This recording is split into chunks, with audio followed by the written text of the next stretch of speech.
Hoje nós estamos continuando, fizemos uma pequena introdução no capítulo 4, a família Zebedeu, na aula passada, e nós paramos no parágrafo: ao entardecer, cessado o labor do dia, Zebedeu, acompanhado pelos 2 filhos, procurou o mestre em casa de Simão.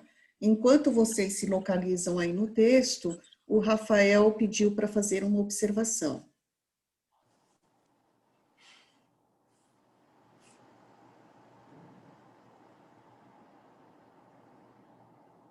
Sandra, a gente te escuta. Sandra. Oi. Você tem que aumentar o volume aí. Ok. Bom dia a todos. Só uma curiosidade, antes de adiantarmos na nossa leitura, porque no último estudo foi levantada a questão sobre a condição de judeu do Herodes pelo Ronaldo. E eu fiquei curioso, porque era judeu, não era judeu, e pensei, como ele podia ser o rei e ter tanta influência ali naquele momento, né, sem ser judeu. Então eu procurei aqui uma informação bem sucinta, e aí eu descobri que o Herodes Antipas, que era filho de Herodes o Grande, que era filho de Antípatro, ganhou a condição de rei da Judéia, né, por causa de uma dominação ocorrida pelo rei Hircano. Então, Hircano conquistou a Judéia e os Herodes, na verdade, eram idumeus, mas a Antípatro foi concedida essa condição de rei da Judéia. Então, depois veio Herodes o Grande, e aí, apesar de não serem legitimamente judeus, eles já eram obrigados a seguir os costumes judaicos, né, que persistiram na geração seguinte de Herodes o Grande e dos seus filhos, que no caso Herodes Antipas. Então, eles não eram legitimamente judeus por serem idumeus, mas eram obrigados a seguirem os costumes judaicos por causa de já reinarem ali na Judéia e dominarem o povo, o sinédrio, e ter ali aquele vínculo de dominação sobre os sacerdotes e o sumo sacerdote, que inclusive era de poder deles fazer a escolha. Só isso, Rafael. Terminou? Alguém vai falar? Podemos continuar, então? Então, fale aí. Antes de entrar no parágrafo, Sandra, vamos fazer um resumo da história até aí. Quando os meninos vão procurar esse capítulo 4 fala sobre a família Zebedeu, que são os filhos de Zebedeu, Tiago e João, que são convidados por Jesus. E nós falamos sobre isso. E também lembramos que Tiago e João já conheciam João Batista, né? Depois falamos também sobre a mãe desses 2 jovens, porque eles eram muito jovens, Tiago e João, eles moravam com os pais, e é muito aceitável, é até bom a gente saber que eles recorreram aos pais, né, para dizer, olha, a gente vai seguir Jesus, porque fica uma coisa mais realista, né, não parece um filme de ficção, que chega alguém, convida e as pessoas vão, assim, né, fica uma coisa mais real. E Salomé, que é a mãe do Tiago e do João, ficou preocupada e vai ter com Jesus, dizendo que ela queria, nesse reino que Jesus iria instituir, que os filhos participassem do lado direito e do lado esquerdo, né, como foi falado. E recebendo a resposta de Jesus, que eles tinham, se eles bebessem do cálice, né, eles poderiam acompanhá-lo, Salomé vai então falar com o pai, e Zebedeu então resolve procurar Jesus pessoalmente, é o pai do Tiago, né, do João, E é nesse parágrafo que a gente começa, então. Alguém gostaria de Mas é adicionar uma coisa que teve nesse momento, Sandra, quando Salomé solicita o lugar especial para os meninos dela, né? É quando Jesus responde a ele, né? A ela. E eles estariam dispostos a beber do meu cálice? Esse aí eu achei assim, uma chave boa desse capítulo, né? Que cálice é esse, né? Esse Por que cálice, beber do meu cálice? Quer dizer, porque esse cálice, então, eles teriam que estar dispostos a enfrentar as dificuldades, né? Que eles iriam enfrentar.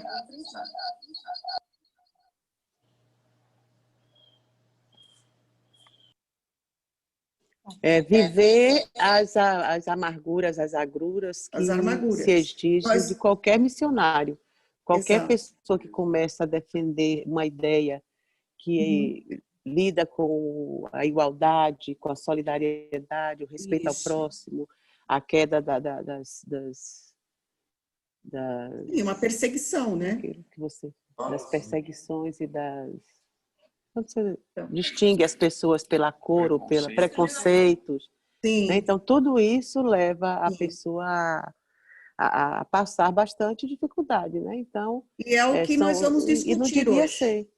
Exato, né? O que nós vamos discutir hoje, porque Zebedeu, ao encontrar Jesus, então Jesus vai lembrar ele disso.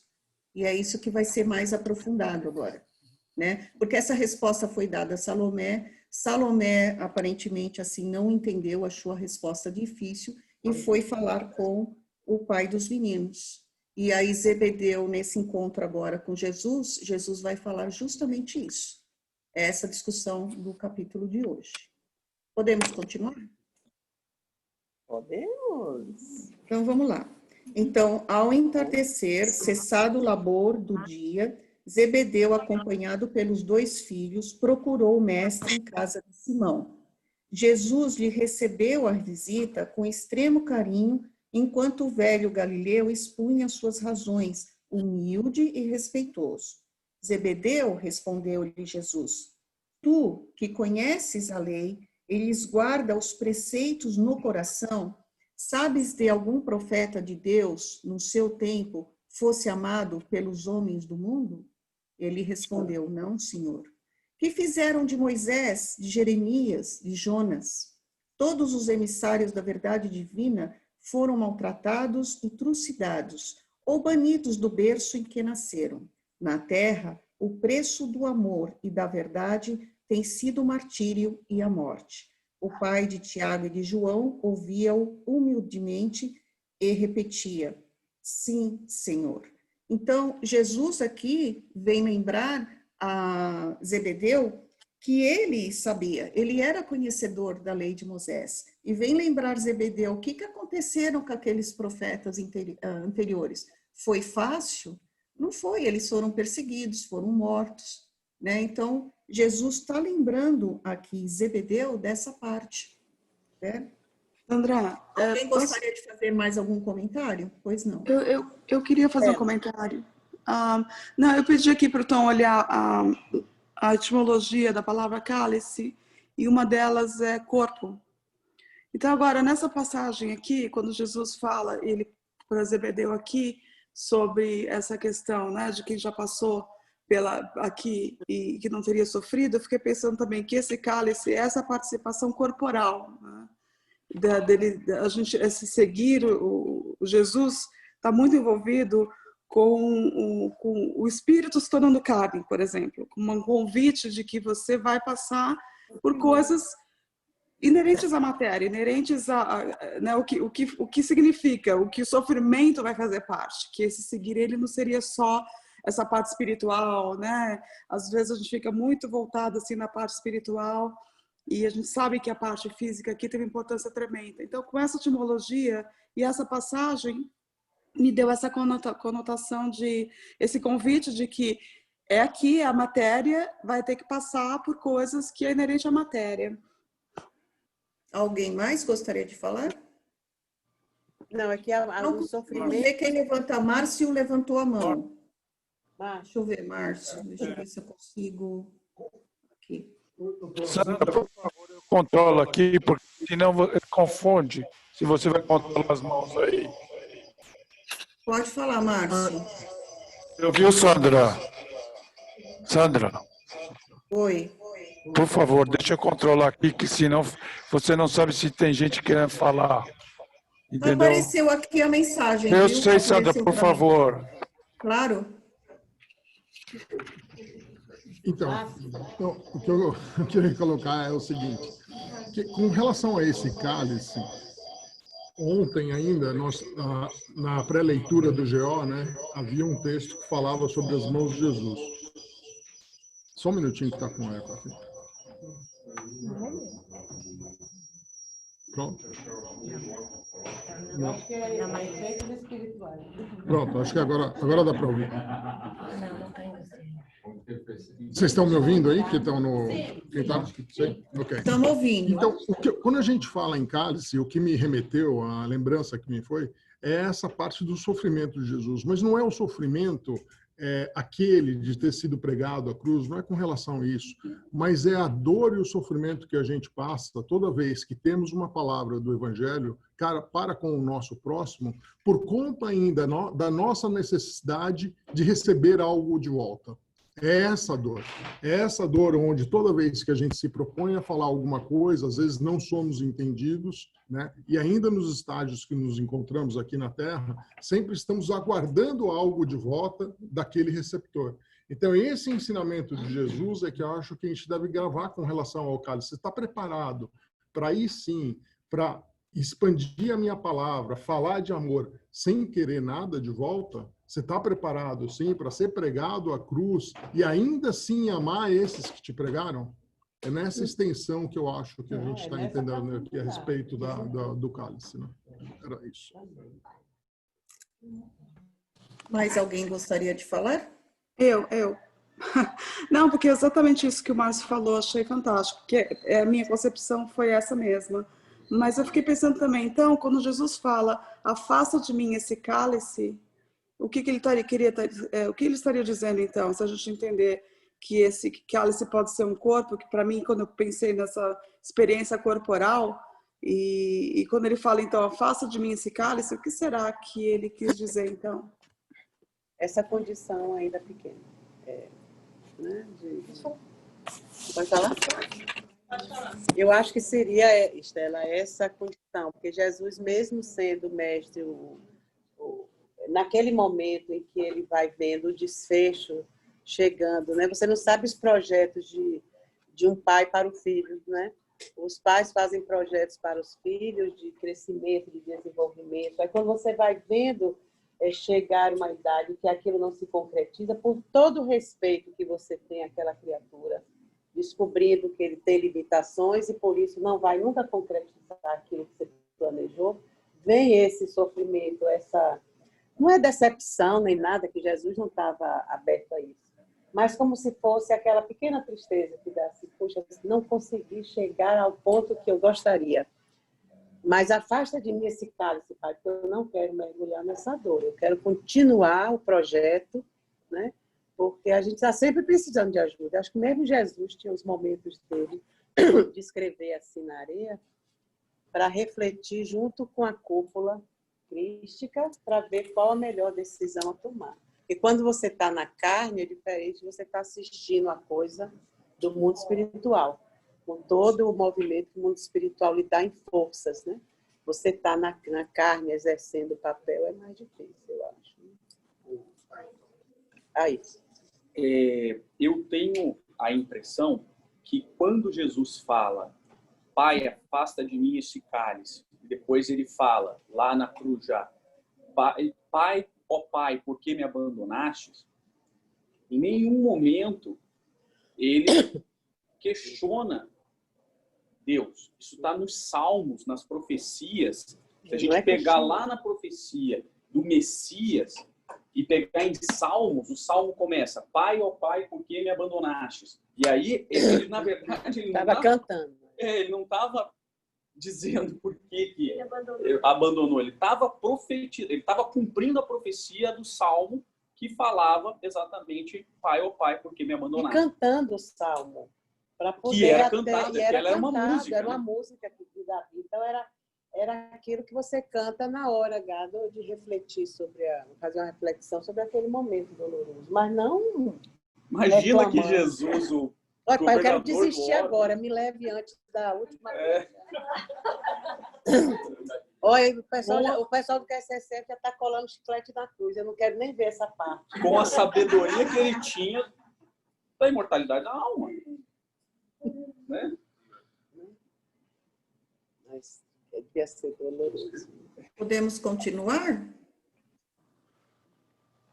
E Jesus, como se aproveitasse o momento para esclarecer todos os pontos em dúvida, continuou: o reino de Deus tem de ser fundado no coração das criaturas. O trabalho árduo é o meu gozo, o sofrimento, o meu cálice, mas o meu espírito se ilumina da sagrada certeza da vitória. Então, Senhor, exclamou Zebedeu respeitoso, vosso reino é o da paz e da resignação que os crentes de Elias esperavam. Jesus, com um sorriso de benignidade, acrescentou: a paz da consciência pura e a resignação suprema à vontade de meu Pai são do meu reino. Mas os homens costumam falar de uma paz que é ociosidade de espírito e de uma resignação que é vício do sentimento. Trago comigo as armas para que o homem combata os inimigos que lhe subjugam o coração, e não descansarei enquanto não tocarmos o porto da vitória.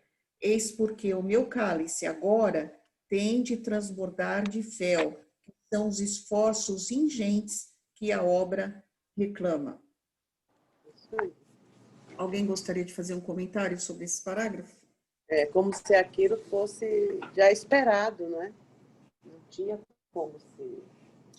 É interessante que ele fala da sagrada certeza da vitória, porque Jesus, ele não vê o potencial, ele vê já que nós vamos, né, chegar lá. Nós, como diz que o único determinismo do espiritismo é que nós vamos progredir, né, e com a nossa transformação moral. Por isso que ele sempre dizia, a vitória, Emmanuel traz isso, né? A vitória é real, né? Tem de bom ânimo, porque eu venci o mundo. Então, é como quem diz assim, não vai adiante, não desista nunca, porque vai dar certo, né? De alguma maneira dá certo. Você mencionou é um texto, né, que tem um dos livros do Chico, muito bonito, Na Vitória Palavras Real, de coisa assim, Na Vitória Real. Palavras do... O Márcio quer falar Pois não. e o Rafael em seguida.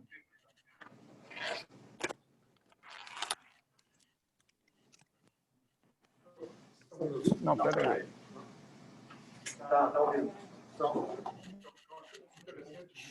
Não.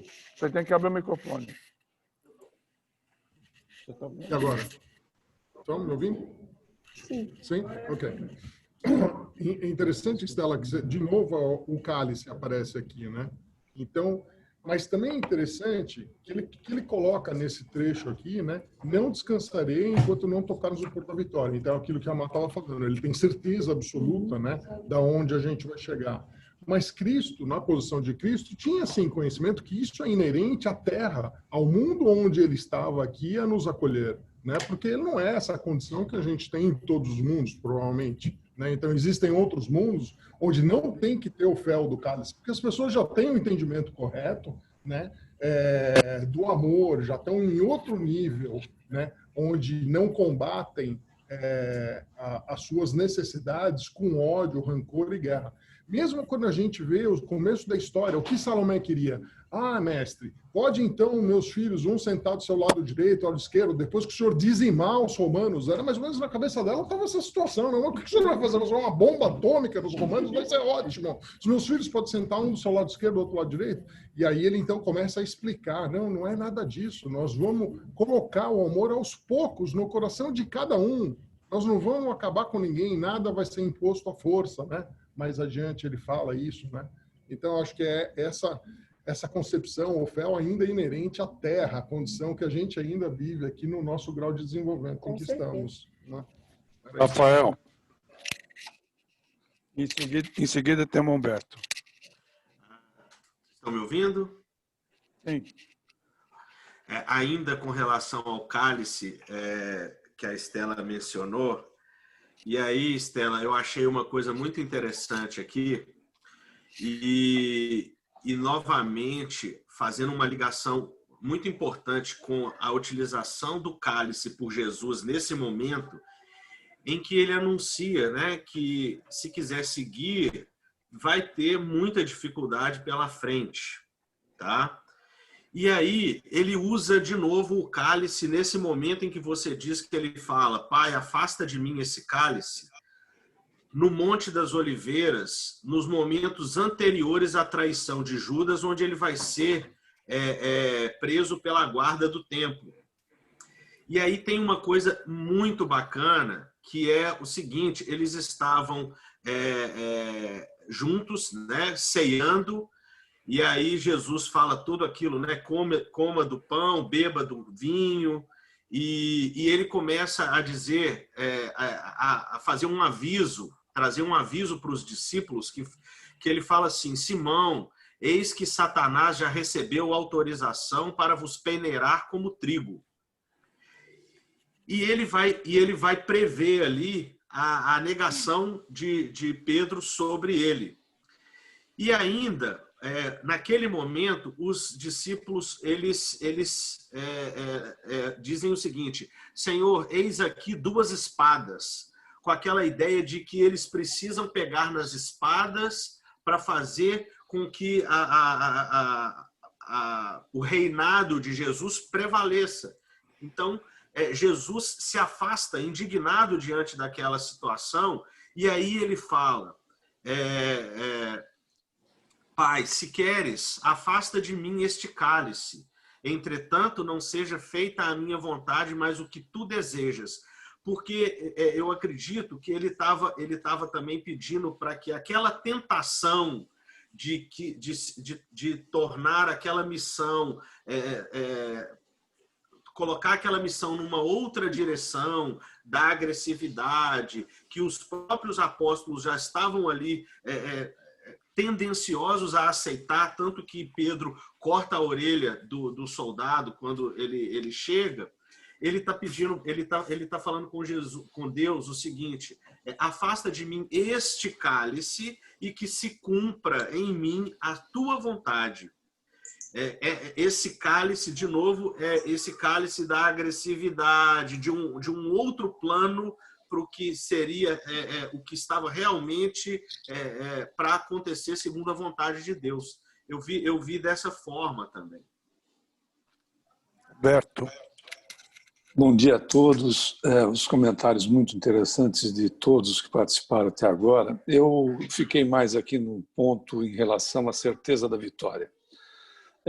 Verificando que o Evangelho é projeto, ele não era, ele é projeto de implementação no planeta, durando o período que tenha que durar.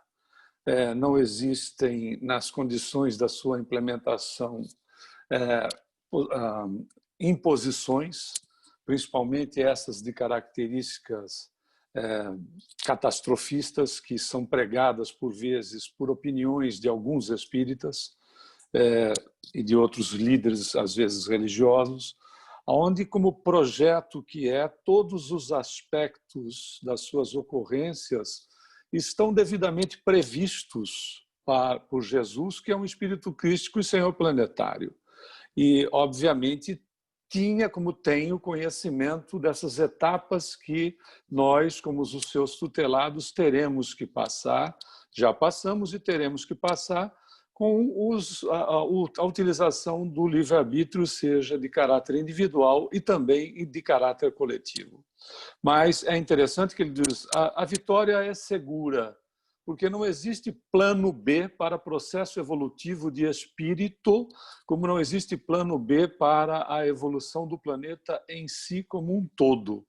O único plano que existe, considerado como fatalidade evolutiva, é a condição de nós alcançarmos a plena realização do espírito dentro das nossas possibilidades, né?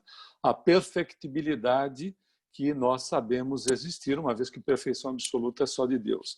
Então, é interessante notar nessa colocação de Jesus que a vitória é certa, é só uma questão de tempo. Mas como nós vivemos pouco em cada reencarnação, o tempo significa extremamente largo, extremamente amplo, porque se nós temos uma existência hoje de possibilidade de chegarmos ao centenário, né? Nós temos aí um número razoável de pessoas que chegam a essa condição. Se nós analisarmos no decorrer do tempo de 2000 anos para cá, quando o Evangelho está sendo implementado, significa, assim, muito tempo, não é verdade? Porque se você vive no máximo um século, imagina daqui para trás o que se vivia, não é? 40, 35, 30 anos de idade, quando muito, dependendo do período da história. Significa que 2000 anos nos pode parecer muito tempo, mas em relação ao espírito, é praticamente ontem. O Evangelho começou a ser implementado ontem. E como é um projeto de um espírito crístico para aqueles que lhes são, como dissemos, tutelados, dure o tempo que durar, na realidade, a vitória será alcançada, que é o ponto que mais me chamou a atenção aqui no parágrafo anterior. Obrigada, Humberto. Continuando, e como se quisesse... Rafael, Fala aqui, tá bem. Rafael, você observou uma coisa muito interessante nessa passagem, mas eu ainda não me convenço que Cristo, de alguma maneira, ele tivesse qualquer tipo de receio dessa falibilidade. Aí, juntando a tua fala com o Humberto, né? Até porque se a gente fizer um paralelo com uma passagem anterior, Cristo estava sendo perseguido e aí, de repente, ninguém o encontra e ele passa no meio da multidão sem ninguém o achar, né? Ou seja, é o dom da invisibilidade do Harry Potter, né? Então, ele tem a capa da invisibilidade porque ele consegue, de qualquer maneira, e ele ainda responde, não é chegada a minha hora. Quer dizer, ninguém vai me pegar antes da hora. E que eu sei, por isso que eu acho que essa questão do afasta de mim esse cálice, na minha visão, ela tem muito mais a ver com os apóstolos do que com Cristo. Tem muito mais a ver com, olha, presta atenção, vocês estão no caminho errado, não é isso que eu estou pregando há 3 ou 6 anos, ou 5 anos, depende do historiador que você pegar. Mas o fato, na minha humilde visão, eu acho que ele quis colocar para eles. Vocês conhecem aquela passagem que o Eurípides Barçanufo, em Desdobramento, encontra o Cristo chorando? Durante muitos anos, eu fiquei com isso na cabeça, assim, né? Mas as explicações que eu soube dos médiuns, de pessoas bem esclarecidas no espiritismo, que não era o choro de, ai meu Deus, olha como está o mundo, ai, não deu certo, fiz o trabalho errado. Não é essa coisa tão, né, atrasada que está em nós, esse tipo de decepção. Como você diz, não é do Cristo, mas assim como todo, eu sempre levo para o pai e para a mãe, né? Tem aquela tristeza da pessoa querida não ter dado certo, né? Você sabe que é o espírito ainda atrasado, você sabe tudo, mas mesmo assim você apostava que nessa encarnação ele ia dar mais um passinho que seja. Então é esse tipo de tristeza que eu acho que o Cristo sentia quando ele passando, encontrou. Não aquele negócio de bebê chorão como nós, que fiz tudo direitinho e nada deu certo. Não é isso, não pode ser. E afastar o cálice também não é dizer, pai, aí, ó.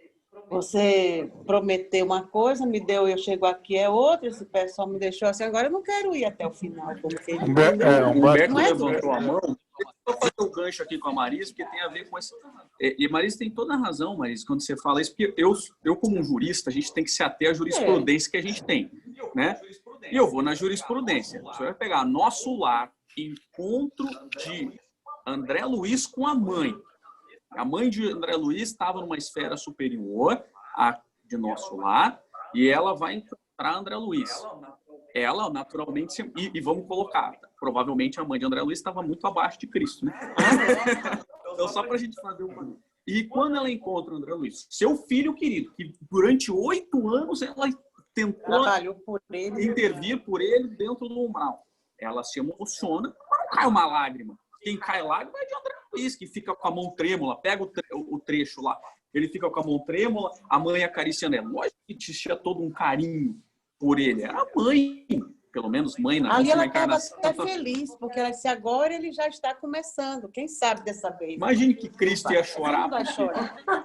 Desesperado. Né? Não, mas... Ele estava preparado para vê-la. Ele a encontrou no momento certo. Ela estava encontrando ele muito.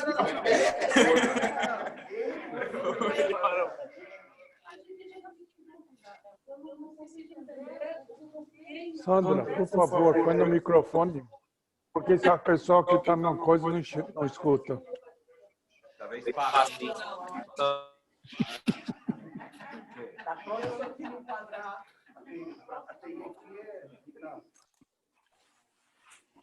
Não, é que o Humberto já estava esperando para falar. Ela vai fazer a pergunta, mas eu tenho certeza que o Humberto vai responder. Vai, Sandra. Espera, Sandra, eu preciso de dar...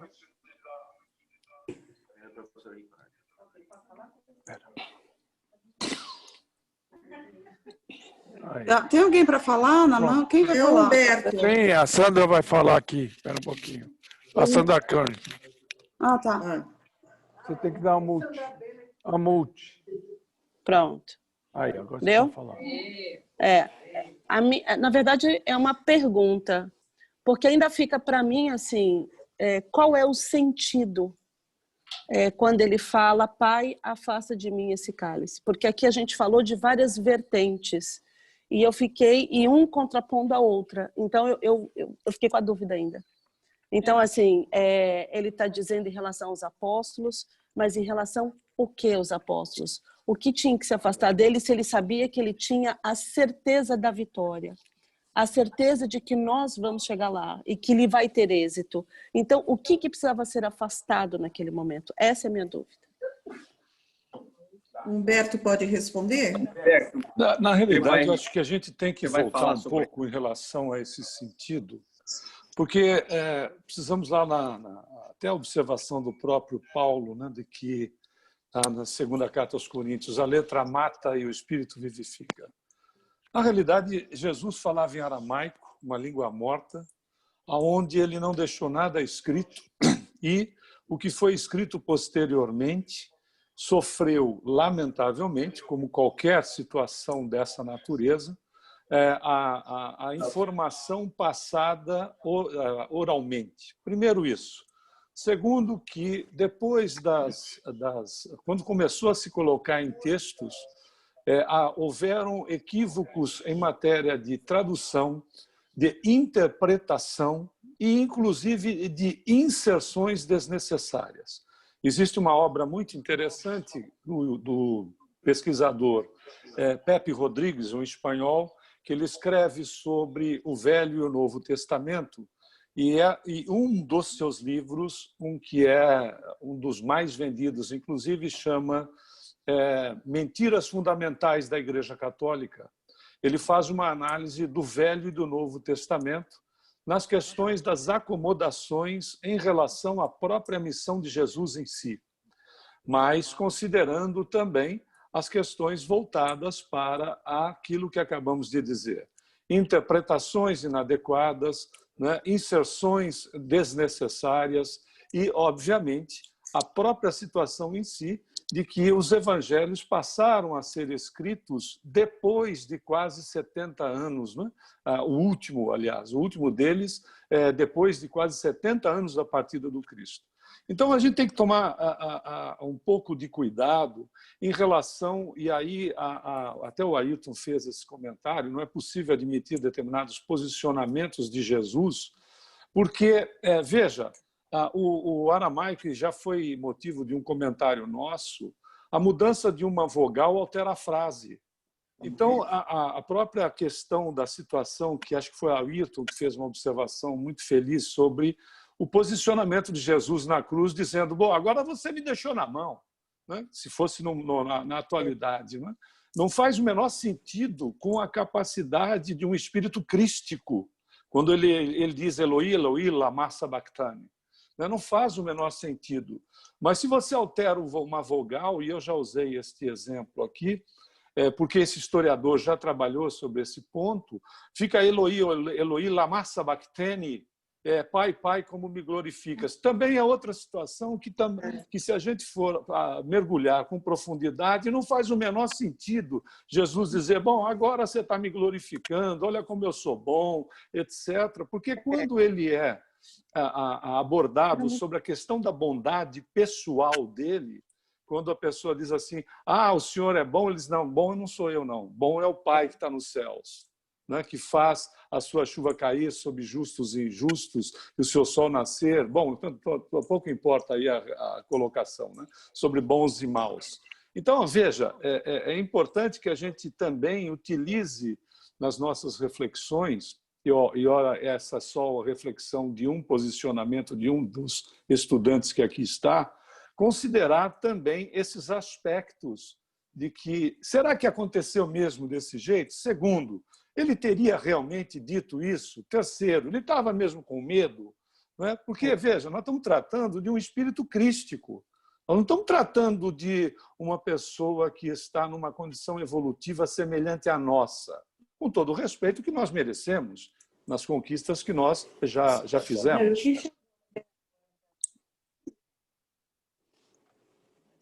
É isso. Helena.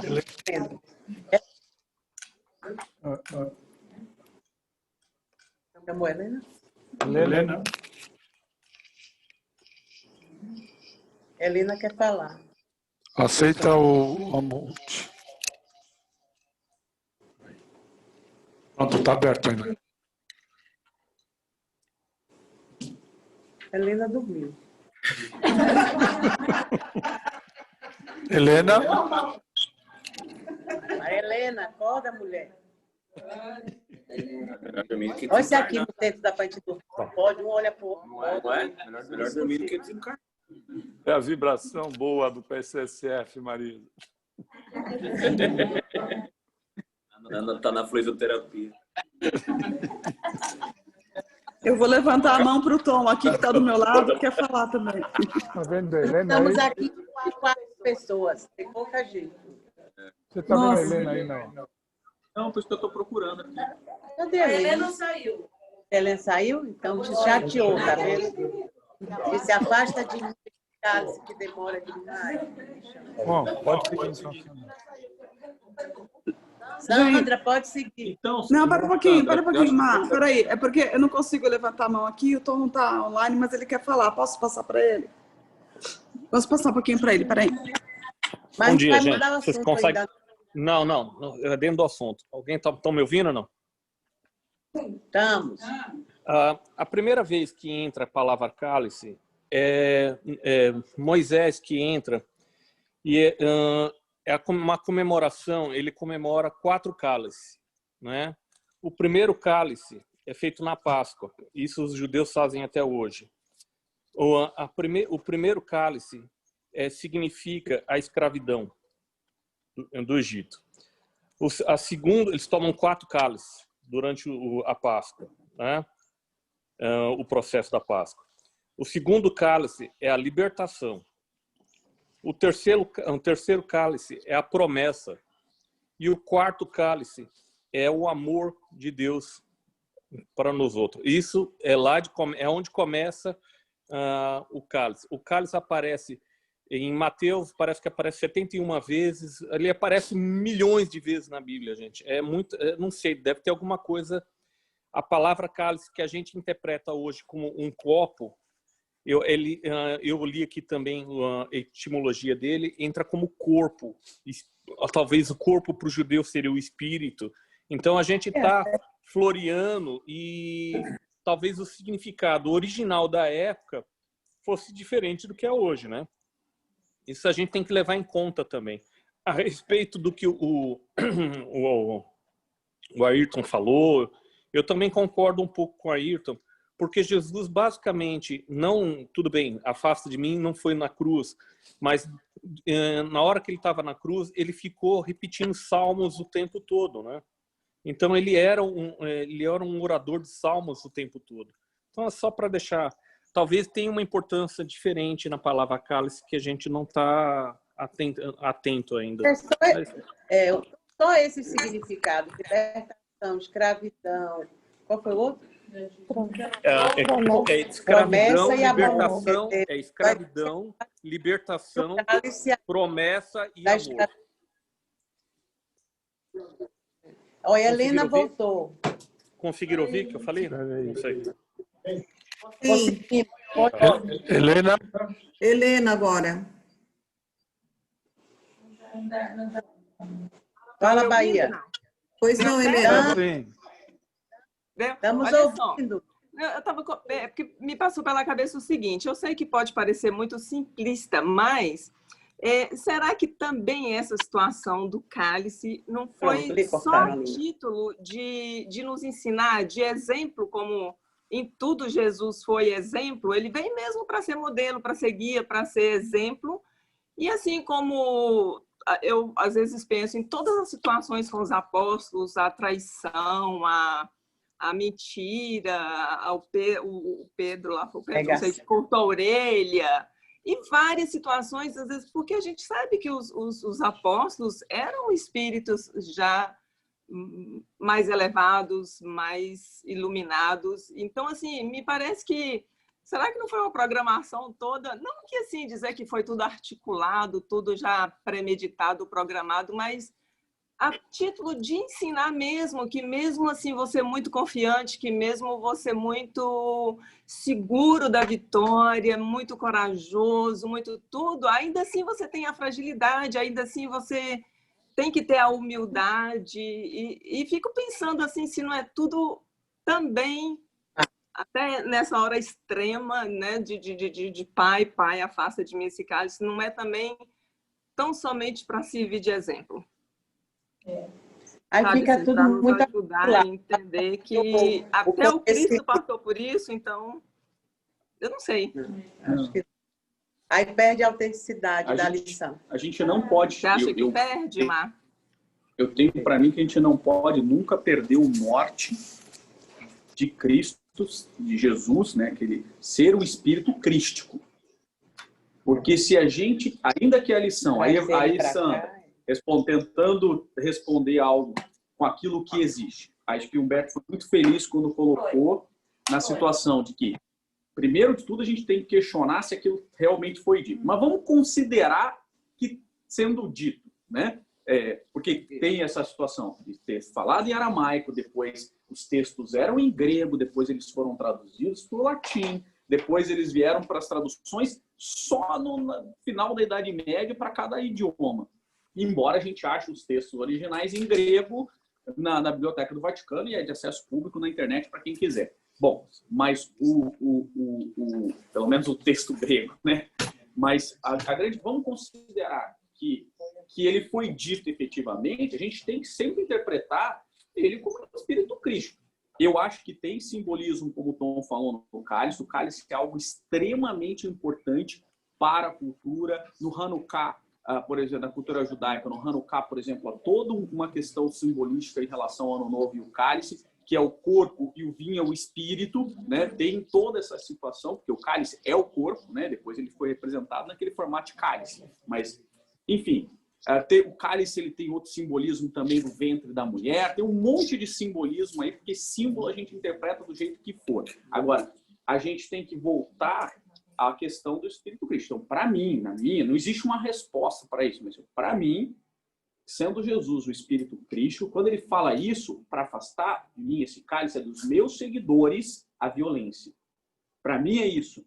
Quando ele está falando, talvez eu tenha ficado um pouco confuso quando eu coloquei esse paralelo do cálice na Santa Ceia com a crucificação lá adiante, que eu quis dar o mesmo exemplo, no mesmo momento, né? ele era um espírito crístico e que jamais ele... Acho que duvidou da vitória, porque ele veio aqui falar que a vitória é certa. A vitória é real. Então, o afasta de mim está na minha leitura, se isso foi dito, era para os apóstolos. Meus seguidores, eles têm que se afastar dessa violência da imposição. Essa é a minha leitura. Mas ninguém sabe, né? E se o espírito crítico... Humberto quer... Eu concordo com o Ayrton quando ele faz a observação sobre a condição da elevação de Jesus, um espírito crístico. Agora, é importante também salientar que Jesus não suprimiu o livre-arbítrio das criaturas que conviviam com ele, o que seria uma agressão na condição dele como espírito crístico, suprimir qualquer livre-arbítrio. E é importante essa colocação que o Ayrton fez no final, quando se a frase foi dita, ele poderia, e aí eu tendo a concordar com o Ayrton, ele poderia estar se referindo, como ele se refere às questões dos apóstolos, quando ele diz na oração para Deus, não peço que os tire do mundo, mas que os livre do mal. Né? Ou será que poderia ter alguma relação com esse aspecto também, de que era alguma intercessão de Jesus para com as criaturas que, como nós sabemos, eram ainda espíritos em evolução, não eram todos eles, como nós vimos no decorrer da história, todos eles com um grau de evolução altíssimo, porque Judas era um sujeito equivocado no que diz respeito à missão de Jesus e aos fins do que se esperava para o povo judeu. Simão Pedro era um indivíduo agressivo, né? Era agressivo por natureza, porque o próprio Humberto de Campos, em vários momentos, vai tratar de um relacionamento de Pedro de forma agressiva com pessoas que ele pede para que Pedro faça algum tipo de intercessão. Então, mas isso também não tira a condição de que eram espíritos um tanto mais preparados, mas estavam vivendo há 2000 anos atrás, onde o primitivismo, a agressividade, o valor da vida era próximo de zero. Eu achei muito interessante essas colocações do Ayrton e a gente pode, inclusive, meditar nesse aspecto de que poderia haver, sim, se a frase ocorreu daquela maneira, até mesmo uma intercessão de Jesus em favor dessas criaturas que estavam para desbravar em relação ao Evangelho depois da partida dele, o que seria muito breve, né, entre a relação desse acontecimento com o desdobramento que acontece até a levarem ele para a cruz. Deixa eu dizer só uma coisinha, Márcio, antes de você. Eu estava lembrando que tem uma passagem de Chico, porque essa coisa de manipular, de ter manipulação na realização do projeto do Evangelho, eu acho que não pode ter, né? Ele agia de acordo, como o Humberto disse, com o preparo do pessoal e ia passando as lições e aproveitando tudo de bom que eles tinham para dar naquele momento. E alinhavando o que eles faziam de muito errado e que iria complicar o projeto, que foi como a orelha que Pedro decepou. Ele aí foi lá, colou rapidinho. Ele não era de fazer essas gracinhas assim, mas fez aquela porque ia sair do script. Aí quem ia preso era Pedro, e aí, né, saía muito do script. E eu tenho por certo que Jesus... Daí eu faço essa observação porque tentando fazer uma interpretação no contexto como um todo, né?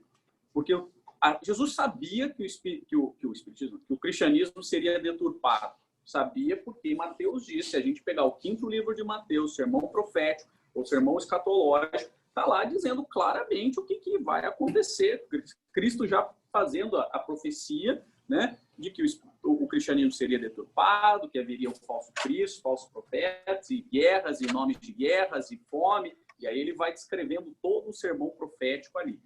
Então, ou seja, talvez, por isso que a minha interpretação se dá em relação ao entendimento no último dia, na última noite de Jesus livre com relação ao contexto que ele pregou no passado. Mas, enfim, É uma interpretação. Não, e só uma coisinha. E eu lembrei também de uma história de Chico, que dizia que Chico ia todo dia tomar café num barzinho lá, meio cavernoso, e que aí o pessoal ficava perguntando por que ele ia ali no lugar, no antro daquele, não sei o quê.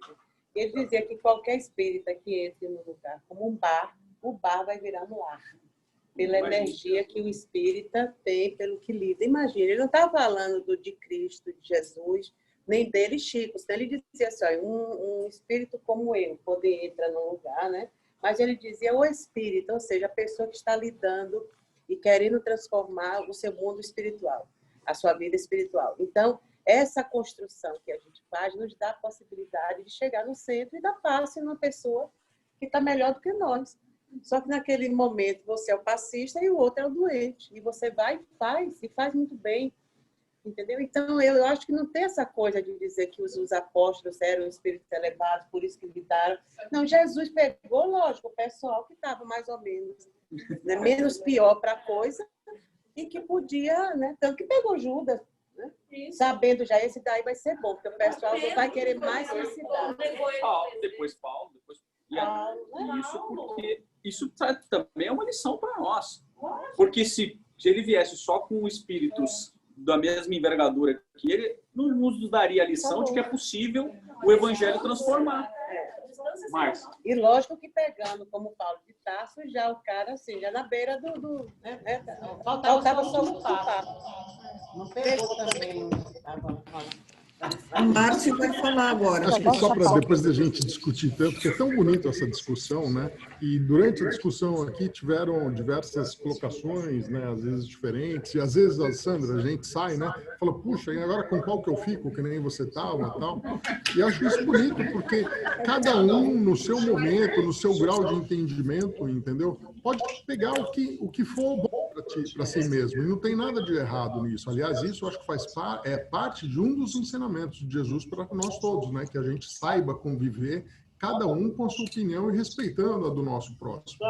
E o que eu acho, mas assim, voltando então, mas então como é que eu fico? Porque eu fiquei na dúvida, talvez alguém esteja na dúvida, ou não estou, escolhi o do Ayrton, ou escolhi a do professor Ayrton, ou do professor Humberto, porque eles têm muito conhecimento e é bonito ver, é isso que acrescenta no grupo, que a gente lembre só da beleza simplista deste capítulo de Humberto de Campos, onde, na verdade, o que está querendo ser passado é que a gente vai mudar o mundo com amor e não dando tiro, não acusando, apontando um dedo um para o outro. Era isso que Jesus, nessa passagem, estava fazendo. Salomé, os seus filhos, calma, não é assim, nós não vamos destruir os romanos, não é para isso. A gente vai trabalhar ensinando um amor de um para o outro, passando em corrente de um para o outro. Acho que é isso que é a beleza, que a gente não pode esquecer, apesar de ser muito bom aqui todo o diálogo que a gente teve, mas acho que o ponto desse capítulo, para mim, resumindo um pouco, acho que esse é o ponto aí. E nos ajuda a reforçar os nossos propósitos. Porque a gente reforçar os nossos propósitos, porque às vezes a gente chega no meio da caminhada. Mudou a tela. Chega no meio da caminhada e às vezes ficamos, nós sim, decepcionados, entristecidos, dizendo, será que isso está valendo a pena mesmo? Será que eu fazer todo esse sacrifício na minha vida? Não era melhor agora eu estar ali fazendo um passeio de barco, indo à praia, né, tomando uma no barzinho ou dançando, sabe, as coisas que a vida oferece. Então, não é fácil você trabalhar por uma construção de um reino que o cara diz que é o amor de Deus no seu coração, que é uma coisa que envolve só os sentimentos. Não é fácil, né, a gente interiorizar isso e dizer, não, é nisso que eu vou trabalhar. Tocar no coração. Vocês estão me ouvindo? Sim. Ok. Eu gostei muito da observação também do Márcio e agora da Marisa. Porque isso é estudar, não é? Cada um de nós traz uma parte e todos nós refletimos a respeito. E o que ficou muito forte para mim é a questão daquilo que nós estamos fazendo nesse trabalho. Há um exercício de solidariedade. em respeitar a informação que vem por um por outro, às vezes até mesmo interiormente discordando, o que é muito normal, se posicionando de forma diferenciada, mas é interessante essa observação, então, repetindo do Márcio e depois a Marisa complementando, de que a gente está com essa atividade exercitando um dos aspectos mais profundos do ser, que é o exercício da solidariedade. Só isso. Oi. Sandrinha. Vamos continuar no texto? Ainda há tempo? 5 minutos. Vamos. Temos Vamos. ainda 5 milhões de minutos. Tá. E como se quisesse pormenorizar os esclarecimentos, prosseguiu. Continua a conversa entre Jesus e Zebedeu, né? Há homens poderosos no mundo que morrem comodamente em seus palácios, sem nenhuma paz no coração, transpondo em desespero e com a noite na consciência os umbrais da eternidade.